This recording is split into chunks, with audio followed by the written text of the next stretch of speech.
pick me up, I was thrilled. I was really excited to go home. And I remember I went in the living room, and this was the time when you would often see little stencils of Amish people on things like on little cupboards or whatever with the bonnet, and there was a little heart. It was usually like cornflower blue or something like that.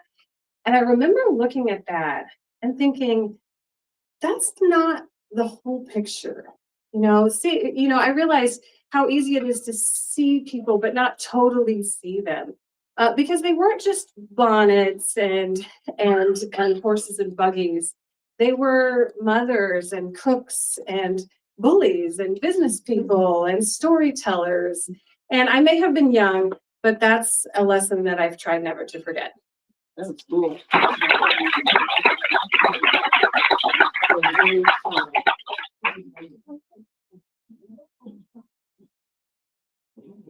I totally could not have done that. It's 6.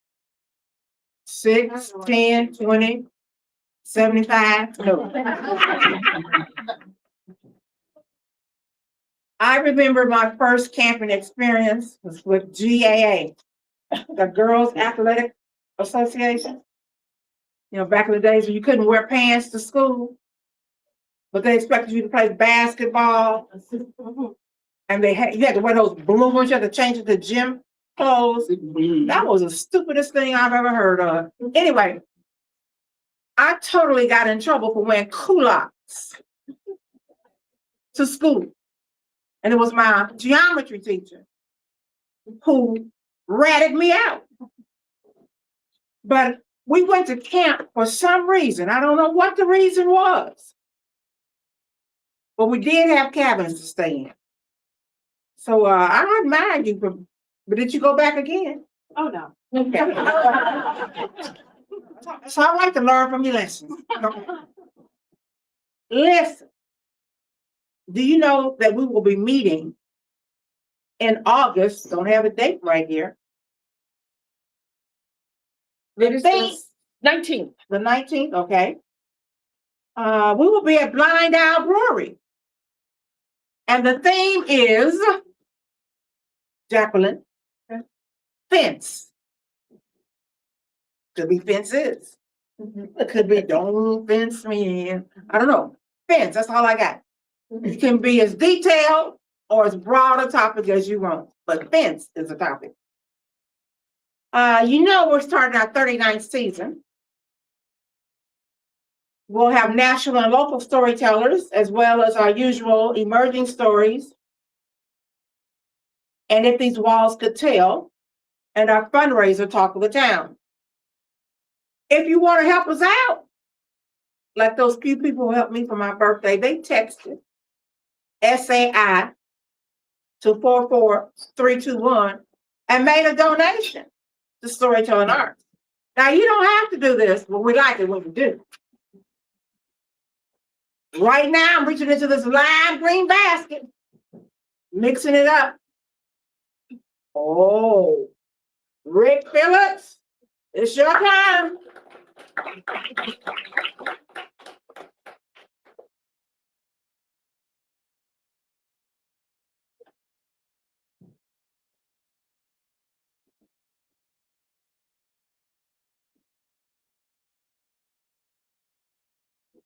It's been a tough week.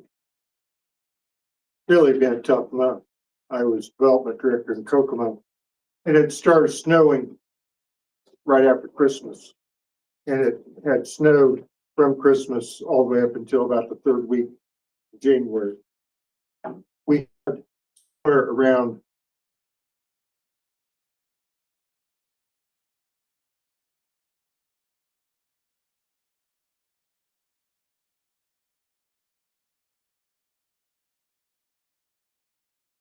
places. Weekend. On Saturday, it started snowing a little bit more, but not much was predicted. We got battles out. Evening, the weather service said that we would get some light rain. It started raining about midnight. And Saturday morning, when I went to church, the rain was coming down a little bit harder. Sunday afternoon, by the time I got home, the rain was really pouring and the snow was melting. And by the time I got home, there was all kinds of messages on my machine. The mayor called and said, "You got to get in." The sewer manager called, said, "You got to get in." I was in charge of 1,300 miles of sewer in the city.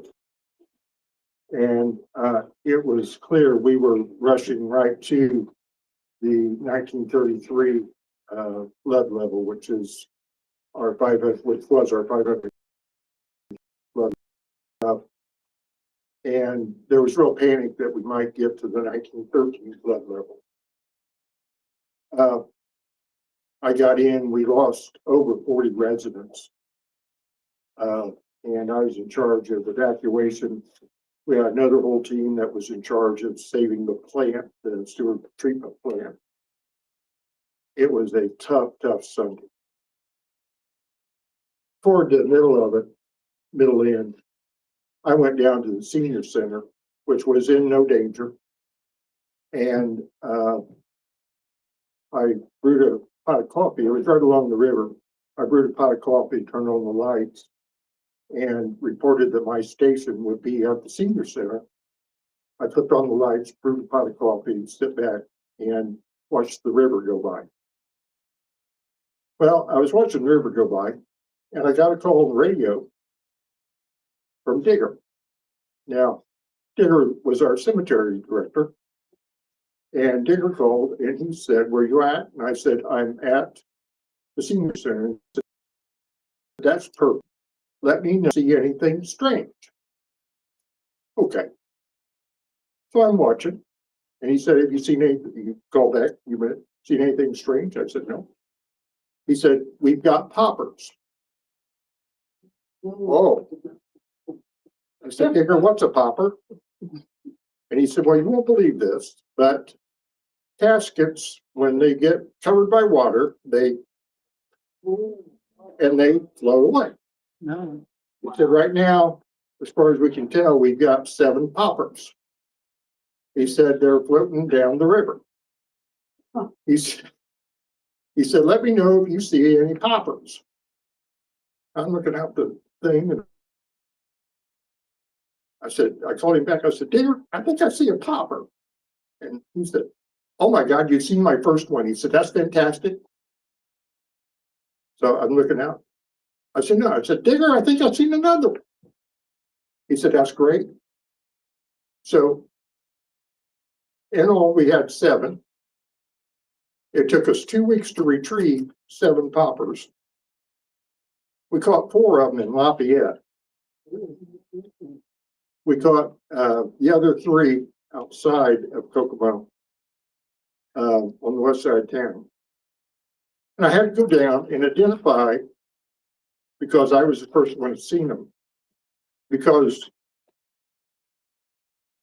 in the 1800s, when caskets were buried, there was no inside identification. They didn't identify the caskets on the inside, so they didn't know who was who. So they opened them up. They had a child popper, so they knew that the child would go in the child grave. They had 2 female poppers, so that was kind of a flip of the coin. And then they had 4 adult male poppers. And he said, "Does any of those caskets look like one of the poppers you saw?" And I said, "Well, I guess I saw that one." He said, "Great, that's the first one. Sign this affidavit." I said, "Well, Digger, I saw that at midnight, floating down the creek." And he said, "You're right." He said, "Yeah, that's perfect." I signed my name. He said, "Did you see any others?" And I said, "Well, I guess I might have saw another one." And he said, "That's perfect." Sign your name. I said, "Digger, what happens? What happens if somebody questions this?" And he said, "Dude, you'll totally go to jail." I said, "Yeah, Digger." He said, "I don't know where these people died in the 1800s. Ain't nobody gonna come looking for them." I said, "Digger, damn it, if you're sending me to jail over 80-year, 90-year-old poppers, you're going down with me. He said, hell, I'm 70 years old. I ain't going nowhere. Oh, man. Watch out if Digger sends you poppers.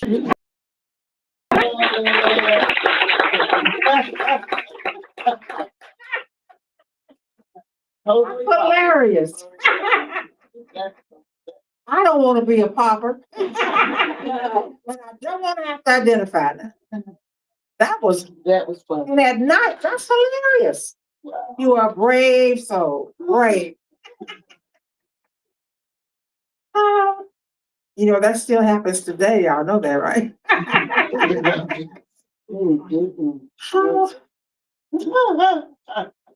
I was gonna say something, but I'm speechless. But I'm reaching into this lime green basket. And a popper came. No, no beauty popped up. That's what happened. Oh, okay.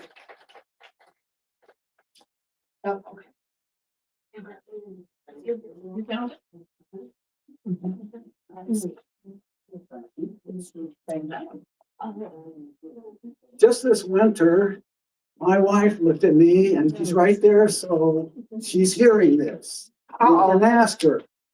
She said, our garage floor is disintegrating and just falling apart. We got to do something about it.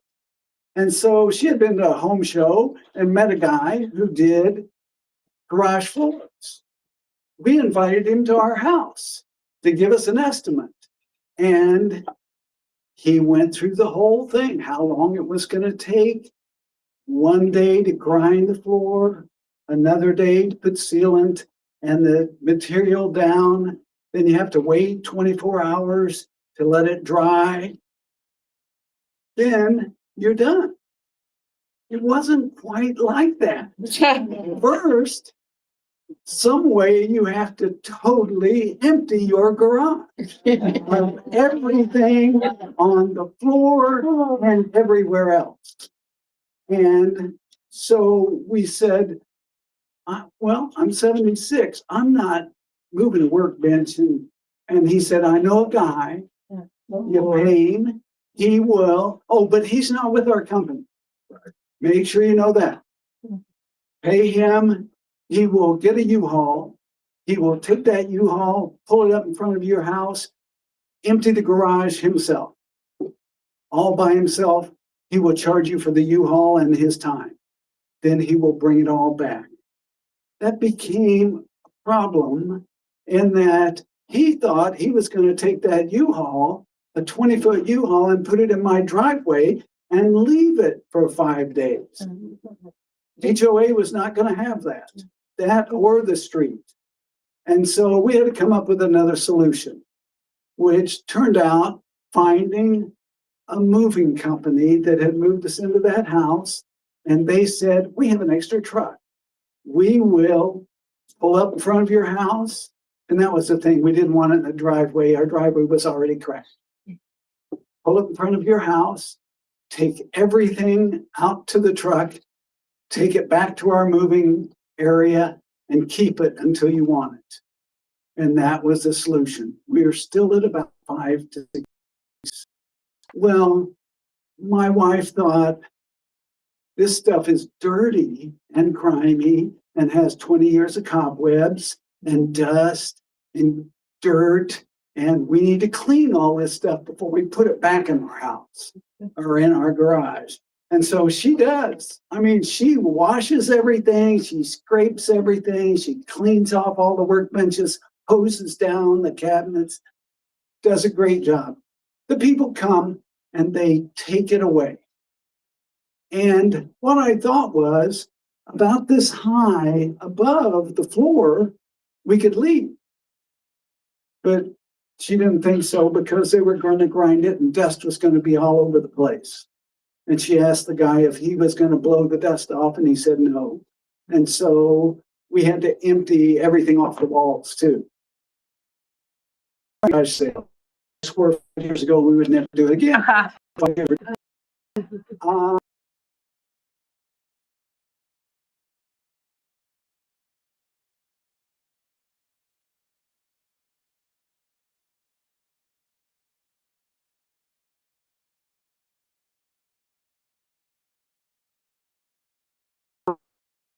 floor is beautiful at the walls and says, we have a day before they are putting it back. We need to paint the garage. And I said, no, I'm 76 years old. I'm not getting on a 10-foot ladder to paint 12-foot ceilings and yank all the stuff off the walls. So she found somebody who would do it. And so we hired a painter and we took all of the stuff off the walls. And once you take it off, you have to put it back. And so we gave away half of it, put the stuff back on the walls, and it looks fabulous. Totally redone garage. And then when she tried to come in from the garage to the laundry room, the lock broke. The lock broke in the lock position. We could not get in from our house to look at our beautiful garage. So we had to call a locksmith. And the locksmith came, did his job with some kind of air pump thing and put a new door handle on it, and everything was perfect. Thank you, honey.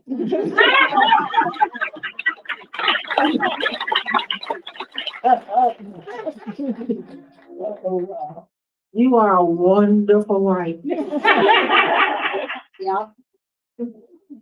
I love it. I just love hearing these stories. It's almost as good as the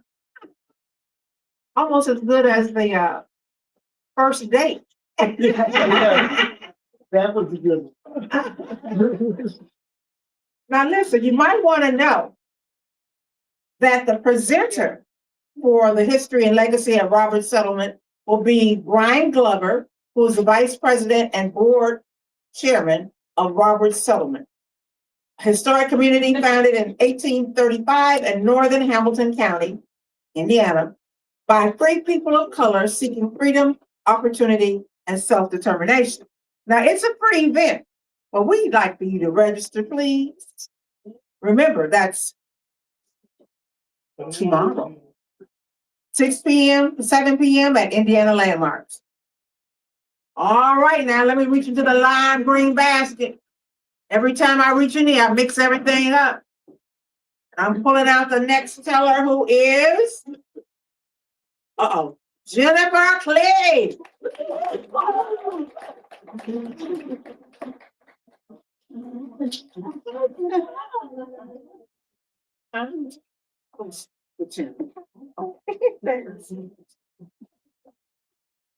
I usually consider myself pretty savvy when it comes to scams, but I recently totally fell for a scam.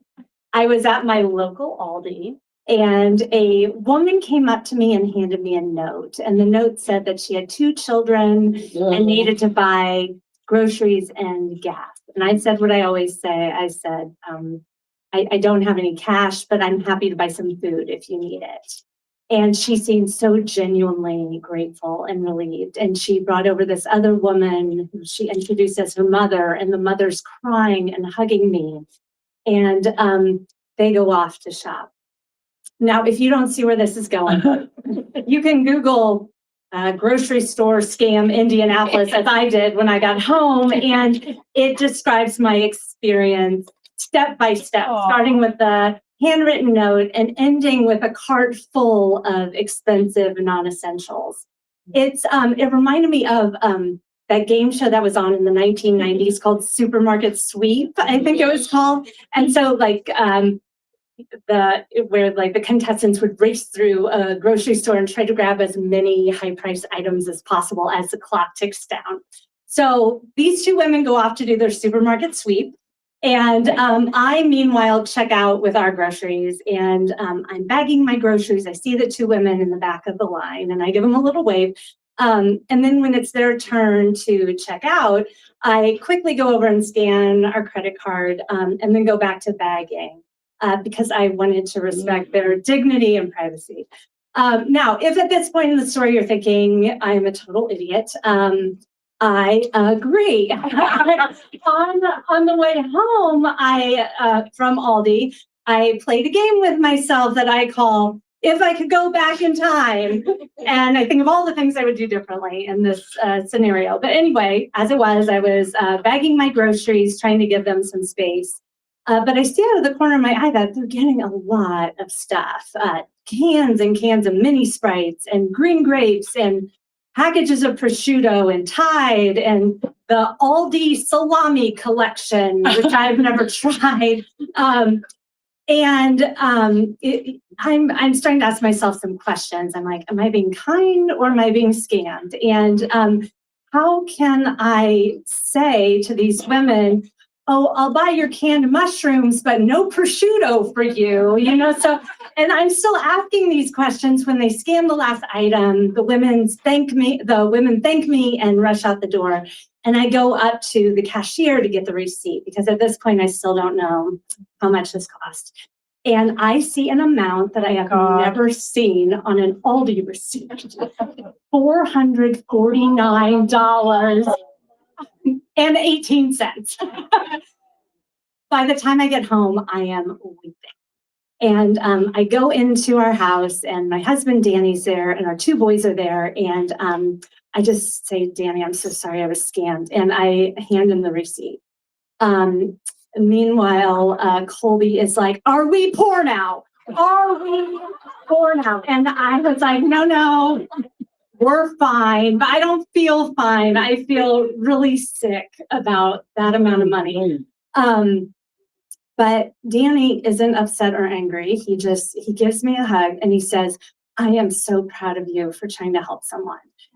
And later that day, both of my boys bring me a note. Colby first. Colby's note, this child who has never parted with a single tooth fairy quarter in his life, is offering to give me his life savings. And Leo's note, and Leo, not to be outdone by his big brother, just gives me a scrap piece of paper that says $400 bill. And, at the end of the day, I'm still a little shaken up and I'm reflecting over everything that happened. And I'm thinking, if I could go back in time, it wouldn't be to Aldi. It would be to that moment when Colby asked, are we poor now?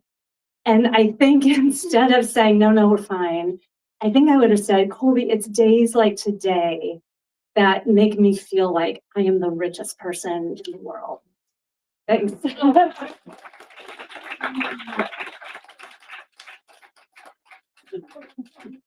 Girl. You are so kind and sweet. I feel like a Grinch. Because if you stop me and want something to eat, and I take you to McDonald's and you pick the most expensive thing on the menu, you're not getting it. But Lord have mercy, you are a good woman. That's all I got to say. Listen, did you know that on the third Wednesday of every month, we have, as I recall, Storytelling Guild. Our next one is August 19th. It's over Zoom, starts at 2 p.m. You don't even have to put on clothes, okay? Just have, your voice coming out in that little silhouette. It can be done. This is a chance to recall a moment in your life, try out a new story with an audience, or just listen to the other storytellers. People of all skill levels are invited. It's free. Ken August and Liz Meyer conduct the Zoom. And if you want to do that, call Ken at 314-938-8743. Or just kenogus@gmail.com. Tell him I sent you. But I'm reaching into the lime green basket one more time. Now, you know how this works. You think all the stories are done, but what happens is one story reminds you of another. Because the last time I was at Aldi's, I was trying to have a party, a club meeting for my group. Mm-hmm. There's only about 8 of us ladies, and half of us don't come. So it's not a lot of work. But when you're old and decrepit and every movement counts, it's a lot. So I had gone to all this because I wanted a charcuterie board. And I went and got the salamis and the prosciutto and the cheeses. And they got this box of crackers I really love. It's an assortment of crackers. It's all kinds. It is so good. Was she paying? No, she wasn't paying. If I had just waited, you know what I'm saying?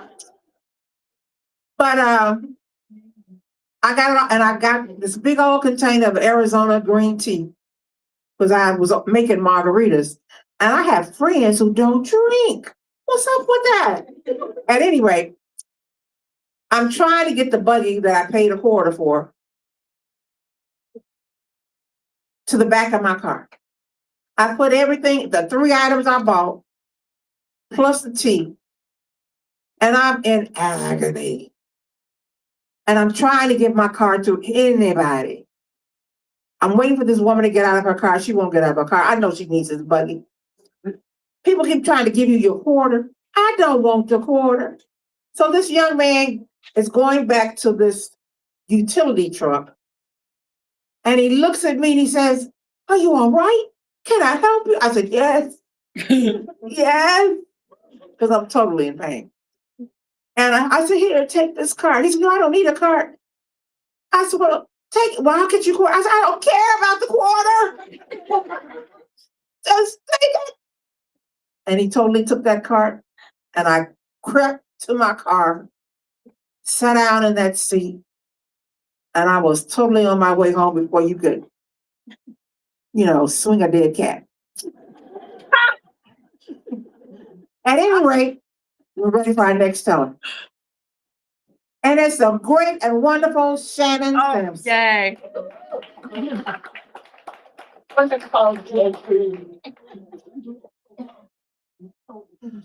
I went to Bloomington, to IU, and I'm from Merrillville, so, central part of the state, top of the state. So I drive I-65. When I would go home to see my mom, I would take a friend named Nicole, and we were driving, and we were heading toward Martinsville when I'm like 37. This was pre I-69 days. This was way back. And we're driving, and she said, "I think your car is smoking." And I said, "I mean, it is a little. I put some oil in it because I took auto shop, hair flip, when I was in high school. And I know that if you spill a little oil around, because I didn't have a funnel, I was in college. I'm surprised I had oil. If you spill a little and the engine gets hot, it can smoke." So as we were driving, the smoke is just billowing, but we can't really see it because we're driving, I'm sure, at the speed limit, maybe a little more, who knows. But when we would get to a stoplight, we would really notice it. And so I said, "Oh no, it's just, I know this from my auto shop days," which consisted of me and a friend named Amy who took it together. And I remember us laughing a lot, not learning anything. The tests entailed spelling auto parts. That is how this man graded us, because he was kind of checked out too. And so you would be like, filter, and then it'd be like carburetor, and I had to study for that, and I would get an A in auto shop. So it was a complete blow off class. Amy and I had so much fun. At one point we were supposed to take this lawnmower apart, and I borrowed it from my neighbor, Wendy. And then we didn't get it back together at all. It was in a box. And I couldn't give it back to Wendy. So my friend Amy, my auto shop buddy, was like, "Well, I'll just give her our family's mower." I'm like, "She's going to know that's not her mower." And she's like, "Just give it to her and see if it works." So of course she makes me do it. And I wheel it back there. And she's like, "The one I give you is green. This one's yellow." I'm like, "We painted it." And I ran away. And then she calls me on a landline a few, days later. And she's like, "My mother's very mad. That is not our mower. And you know it. You lied to my face." I'm like, "Amy told me to. We couldn't get yours back together. Can you just take that one, please?" And she was mad for a while. Who knows? I know Wanda, her mother, hated me from that point forward. So now we're back to me being in college and we're at the stoplight and now I cannot ignore it anymore and say it's just because I spilled oil on the motor. It's really smoking. And I'm like, oh shit. So we're in Martinsville and we pull over to a gas station and I open the hood and Nicole's standing next to me and it was totally on fire. Totally. It wasn't just smoking because of the runoff. It was totally on fire. So what did I do as a teenage girl? I shut the hood. And all of these men started running toward me who were just getting gas. And they were like, open the hood. And so I reopened it. And they're like, go get the fire extinguisher. So I run and get it. And this is what I did with the fire extinguisher. I held it. All I did. I did nothing else with it. And the man looked at me and he grabbed it from me. And he, took the thing off and did spraying and then completely got the fire out. So now I know that it was totally on fire and I know that I am totally useless when it comes to an emergency. So luckily it hadn't burned too much. And he said, did you realize that you did not put your oil cap back on? Miss Auto Shop 1990 did not put her oil cap back on when she so delicately added oil. So it was my fault. And luckily they found me an oil cap and I drove back to Maryville and it all worked out. Thank you. Very good. Very good. I cannot believe that. Listen, I wanted to take, they make the girls take home ec and the boys get to take shop. I wanted to take shop so badly. And you took auto and didn't learn anything. Nope. Oh, well, okay. I'm going to have to live with that. Listen, if you think of a story that you want to tell, it's not too late to have your name added to the lime green basket.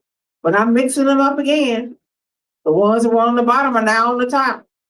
And I'm pulling out the name of da-da-da-da-da, Rebecca Lund.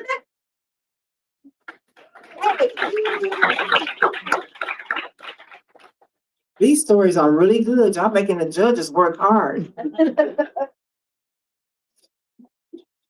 Okay, forgive me, I'm not used to holding a mic, so. This is the story of how I totally almost didn't graduate from college. I also went to IU, and when I got there, I had no idea what I wanted to do.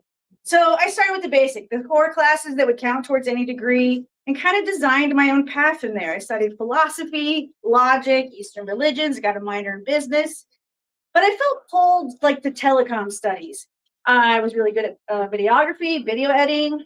I had my own radio show. I did promotions at the local PBS station, and they had a class, like a production crew class, which basically meant you got to pull cables, set up cameras, lights, and mics at like university events, which was cool because I got to meet a lot of guest speakers and visiting shows. That's how I met the Dalai Lama.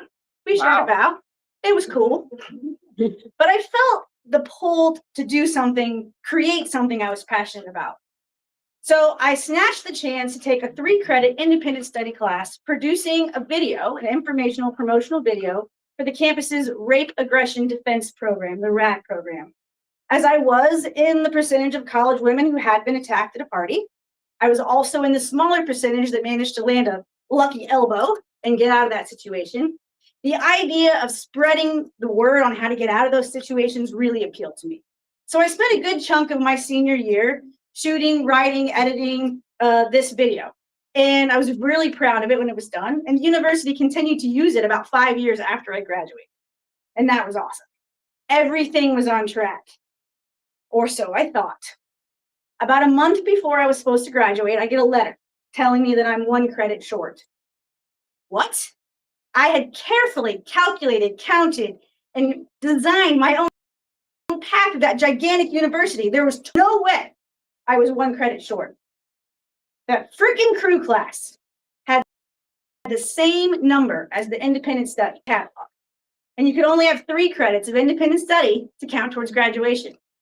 With crew, I had 4. So 1 of those credits didn't count. Are you freaking kidding me? So I thought, you know what? No big deal. I plan to stay over the summer anyway. I would just take a 1-credit gym class. Yoga. No problem. I show up for the first day. It's fine. Not real flexible, but it was fine. But I wasn't feeling that great. By the next day, I had a really high fever and intense lower back pain. So I got my butt down to the urgent care at the university, and I was diagnosed with an upper UTI, which is like the worst kind of UTI. They put me on antibiotics, but it took a couple days for me to get up and moving again, for all that to get, cleared out. So I emailed my doctor's note to my yoga teacher and tell her I'll be back the next day. And she says, don't come back. There are no excused absences in this class. You missed 3, you failed. What? I have a doctor's note. I was sick. How could this be possible? And I email her and I tell her that, and she's like, that's out of my hands. I have no control over that. I was like, I need 1 credit to graduate. One credit. And she's like, take it in the fall. I'm like, there is no fall. I'm done. She's like, I don't know. Try your guidance counselor. Are you kidding me? I was totally 1 credit short of graduating. My backup plan, my quick fix solution just completely went bust. What am I going to do now? I thought, you know what? I'm going to the dean. I'm going to make a case. I earned enough credits to graduate. They should all count. I'm going to go make that credit count. So I put on my best interview suit. I make an appointment. I go in there and she's sitting behind this giant wood desk flanked by those big collegiate bookcases. And I sit down and I start laying it all out. I explained about how the crew class was a great experience, how I was passionate about the rad video, that I tried my best in yoga, but I had this UTI and it was unavoidable, and that I had enough credits to graduate. And she stops, and when I take a breath, she stops and she looks at me and she looks at her computer screen and she goes, it says here you got an A in yoga. And I freeze because I had no idea what to say next. I had just completely laid out all the facts. I had not gone to more than 1 class in yoga. I had completely failed, but did the teacher hear me? Like, did she actually take pity on me and put an A instead of an F for my grade?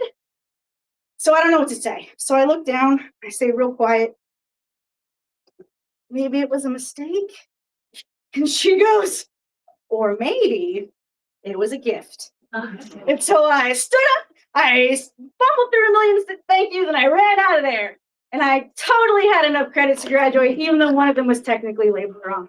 But wait. That's not actually the end of the story, though. Oh. The epilogue is one of my most favorite parts. So that summer, I also worked in a video store. And in walks the yoga teacher. And it's clear she doesn't recognize me. We only met that one time with the 1 class. And I didn't know who had changed my grade. Was it the teacher? Was it the dean? It's the dean. If I say thank you to the teacher and it was the dean, it's going to open a whole can of worms. So I'm like, what do I do? The yoga teacher walks up and she puts a movie on the counter in front of me. It was a movie that had come out earlier that year. Pay it forward. Mm. And that's what I've been trying to do ever since. And now I know what to do, but at the time I didn't. I love it. I love a happy ending. I love a happy ending. Ooh-wee. I just can't imagine being in school longer than you have to. And I love school. I couldn't imagine saying to my mother and father, I've been here 4 years and I'm not graduating. Oh, no. I could not imagine John Bloomfield's mouth, face, expression, demeanor, or sarcastic remark. Because he would have one. But I'm going to reach into this lime green basket and pull out another name. Uh-oh. We have already sung his praises this evening, but Colby is about to tell us.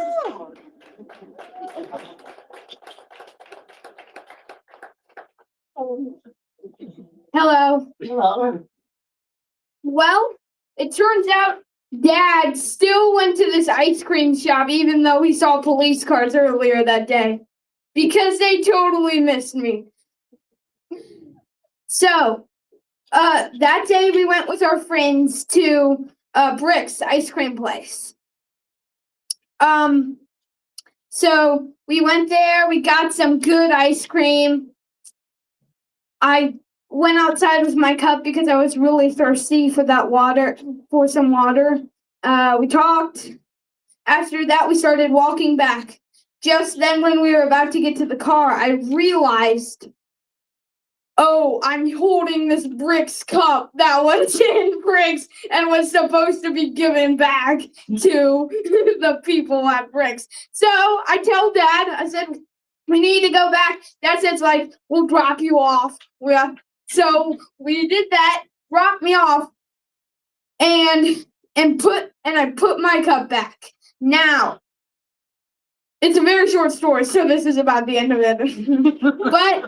but turns out Dad saw some police cars earlier that Bricks Day. They totally missed me. 5 Bricks.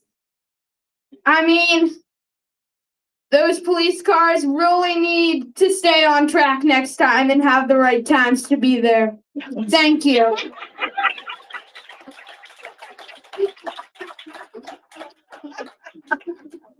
Oh, I kind of like Bricks ice cream too, You can't go wrong with ice cream. Thank you, Cody.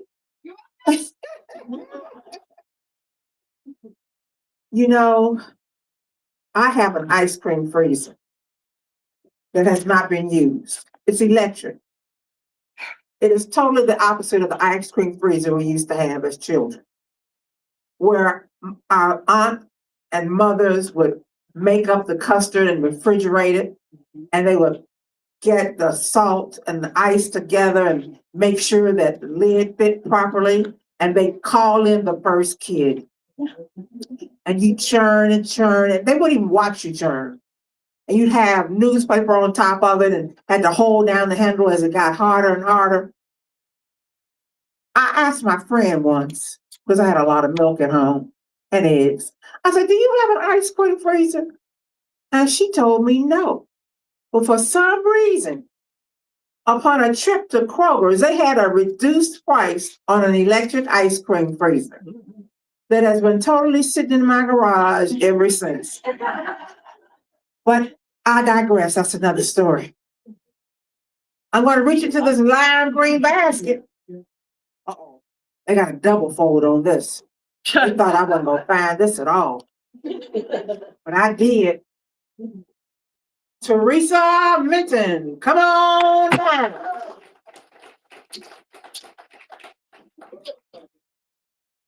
We'd like to thank Jamaican Breeze for having us here today. We enjoy our space and our company, not to mention the food and the drinks. Thank you. This is my first time. Welcome. So I have a question. Do any of you have any brothers? Yeah. Brothers? Yeah. You know what his brother is like.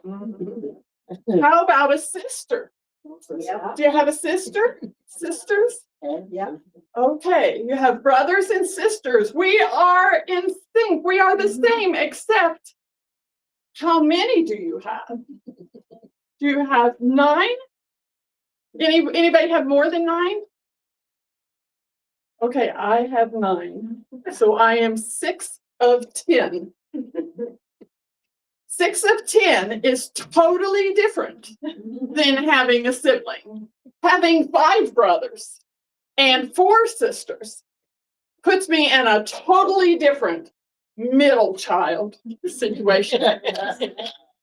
If you think of the oldest child syndrome, think of the oldest child when there's 9 siblings under.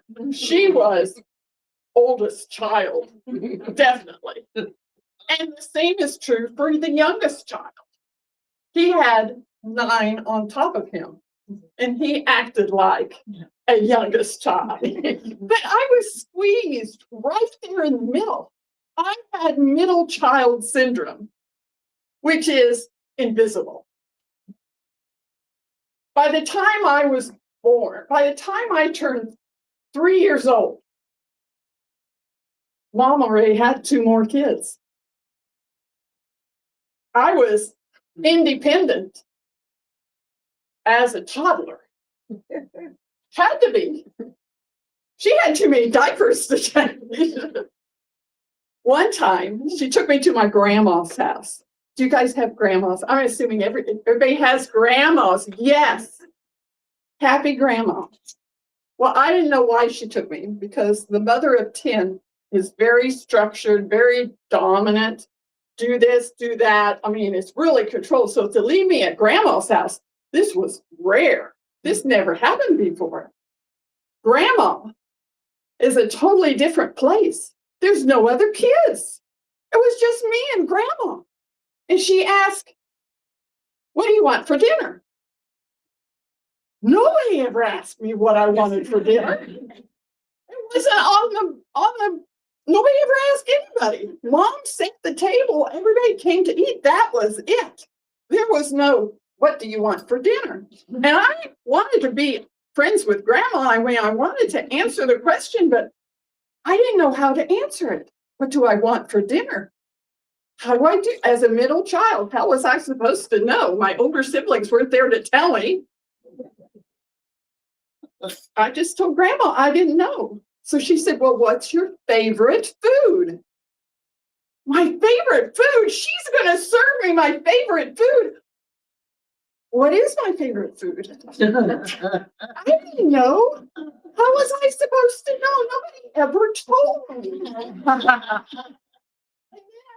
remembered on my birthday, Mom said she fixed my favorite food for my birthday. What was that? What did she fix? I didn't know. How was I supposed to know? I mean, I was a complete failure. So I'm trying to remember now as an adult, how old was I when that happened? What was the purpose that Mom left me at grandma's overnight? And then I realized she must have been having another baby.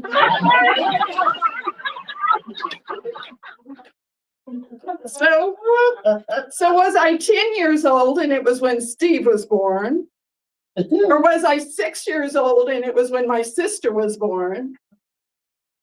Or was I 5 years old and it was when my other brother was born? I don't know how old I was, but I know that things are different, totally different at grandma's house.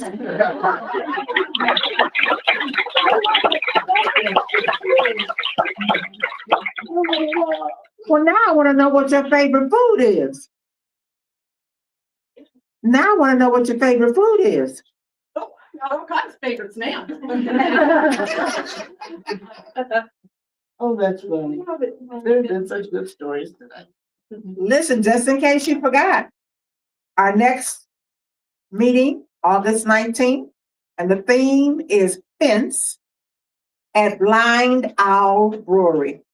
And just to keep you entertained, we will be honoring our wonderful volunteers at that event. So make sure you show up. Uh-oh. I'm reaching into the lime green basket. Now, is there anybody out there who has a story they just thought about that they want to share? Well, while you're thinking about it, Samantha has a story she's going to share.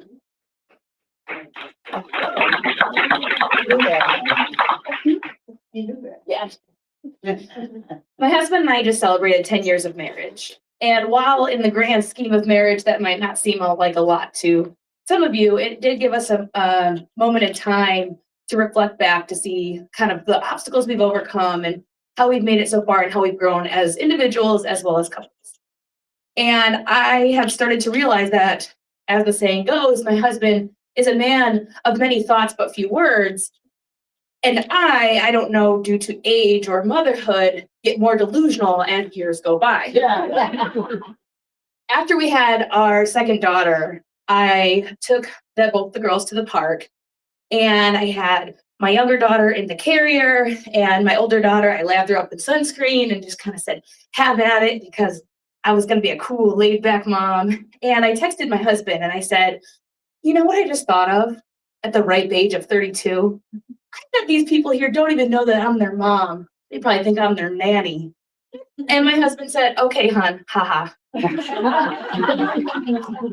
that should have really occurred to me then. But of course, I didn't learn. Because years earlier, or I should say months earlier, I was pregnant with my daughter, 9 months pregnant, when my dad texted and said, do you guys want to go to an Indians baseball game with us on Sunday night? Well, I was scheduled to have my C-section Monday morning. And my husband, before he could even say anything, he was about to interrupt me. I said, we would love to. And he said, are you sure? And I said, yeah, I feel great. Why not? Why not go? And he kind of looked at my belly and he said, yeah, why not? So we park under the State Museum there. And as we're walking up the steps to start to walk to the field, my husband looks at me and he goes, are you okay? Do you need help? I said, no, actually, I feel great. Give me the toddler. I can hold the toddler and walk up these steps 9 months pregnant and go to this baseball game. And it's going to be a great time. Memories will be made. So he said, okay, sure. So I'm, holding my daughter and walking, and I'm trying to hold it together. But I'm thinking to myself, you know what? No, I feel fantastic. And if my mind tells me I feel fantastic, then my body will feel fantastic. We get into the park. We finally get to our seats. It is very hot outside because it's June. And we sit down and I said, I want ice cream. And my husband again looks at me and says, okay, I will go. And I said, no, I will go get the ice cream. He says, okay. And again, I feel so good. This is my second pregnancy. I'm a pro at this point. I walk all the way to the outfield away from our seats to get this ice cream cone. And I'm in line and the cashier immediately looks at my stomach, looks at me and says, when are you due? And I think to myself, oh, she probably saw me rubbing my belly. That's how she knows. And I said, actually, I'm going to have my baby tomorrow. And she goes, oh, tomorrow? And the people behind me in line start clapping. And I'm just like, yes. And, I walked back to the seats and I said, I don't know how, but some of the, those people, they knew I was pregnant. My husband, no, they did. The next morning comes, and after my daughter was born, she had to be taken to the NICU because she had some fluid in her lungs. And having just had a C-section, I was kind of out of it anyways. And they're wheeling me down to go see her in the NICU. And on the radio, I hear, we got a 10-pounder. And I go, oh, who had a 10-pound baby? And the nurse pushing me goes, you did. 10 pounds and 4 ounces. And I'm going, I did. Oh man, no wonder I can breathe again. So you get to the NICU and it's really quiet. And I look at my husband and I say, I can't believe we had a 10-pound baby. Look at her, she looks so tiny. And he goes, she's 9 pounds. I said, yeah. I said, can you believe that those people at the ice cream stand yesterday could tell I was pregnant? He goes, oh honey, I've been waiting to tell you. Everyone knew. You were huge. That's when the truth came out.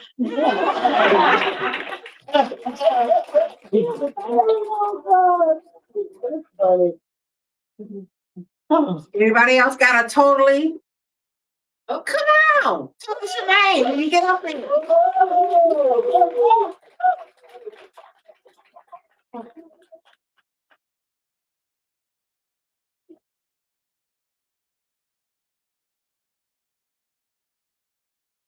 Hi, my name is Adelia. So I was about maybe 8 or 7 years old, and I was outside, and I was recording while I was riding my bike. It was stupid, but I was. So I was riding my bike near one of my friend's house, and this car came out of nowhere. I'm like, oh my gosh. So I swerved to the right, and I fell into a bush. And I was like, oh, I scratched myself. So I went all the way back to my house and I showed my mom and my sister. My sister was like, you fell in a bush? Oh, I wish I was there to see it. I'm like, that's not nice. She was laughing. I'm like, bro, I fell in a bush. That bush had so many branches. Those leaves were so sharp. I'm like, cut my knee. She's like, yeah, we can go back and see. I'm like, go get my bike. And she went all the way back. And she grabbed my iPad. And she looked at the screen. And she was like, there's a crack right there. She came all the way back. And my mom, yeah, she went all the way. She came to me and she was like, you broke your iPad. There's like a small crack there. I'm like, I broke my iPad. You cannot tell my mom. You cannot tell mommy. I was like, she was like, okay, then I need $1.50. I'm like, $1.50. Holy, somebody did have 50 cents. I'm broke. So she was like, okay, then I guess I'm gonna tell her. Like, fine, you can have a penny, because that's all I had at the time. Well, this story was like really, really short. And I went back there to like apologize because I ruined the bush, kind of. Ruined their bush. So I knocked on the door and like, I kind of ruined you guys' bush. And like, they're like, a bush. We only have rose bushes. Oh. And so I went next door and I knocked on their house. They weren't home, so I was like, well, they won't know. I just like, I'll just go back home. Well, that's it.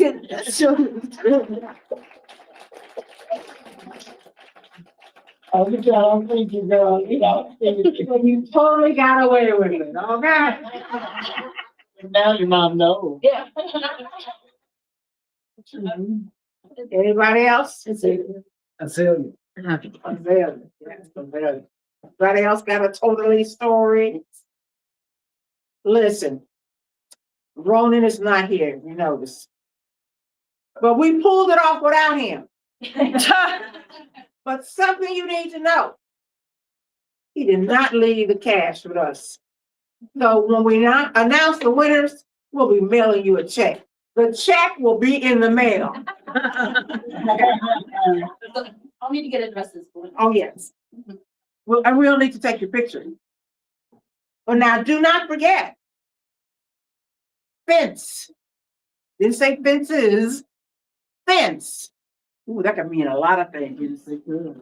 Like whoever stole my electric smoke off my back patio, they probably fenced it at the pawn shop. Anyway, that can be broadly interpreted. Don't forget we meet August 19th at Blind Owl Brewery.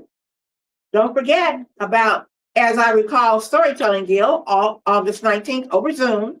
You don't have to get dressed. Just let Ken know if you want to Zoom in. Don't forget Freetown Village, the history and legacy of Robert's settlement. Tomorrow from 6 to 7 p.m. at Indiana Landmarks.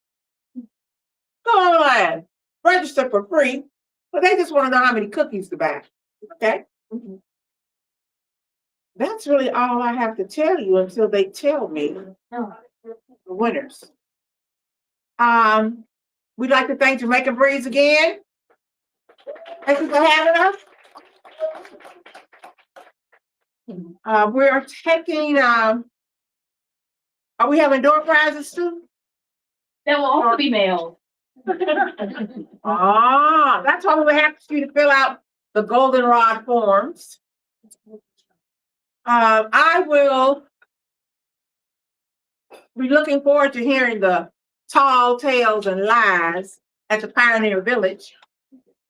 Now, it doesn't have to be long. It's got to be told in the first person. But you could win mega bucks. And there's a children's category as well as an adult category. I've been working with kids this summer and I keep telling them, you can tell this. Like the story about the year was so hot in Indiana that the popcorn started popping in the field. And the wind started blowing. And the snow drifted over into the next pasture.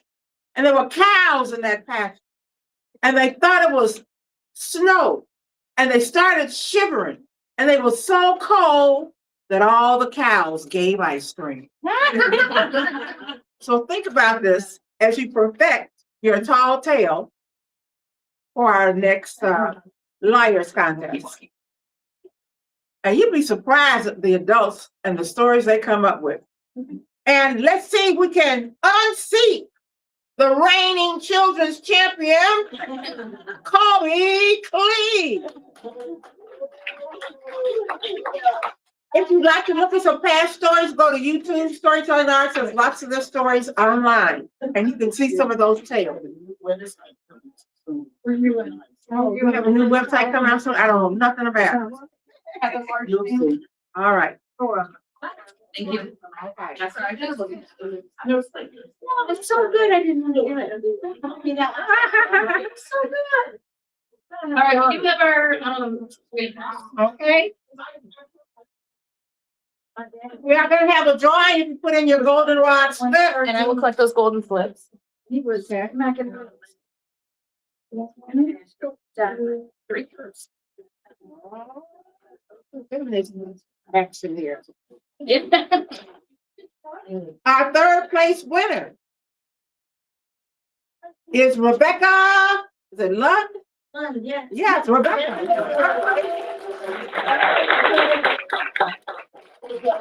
Congratulations.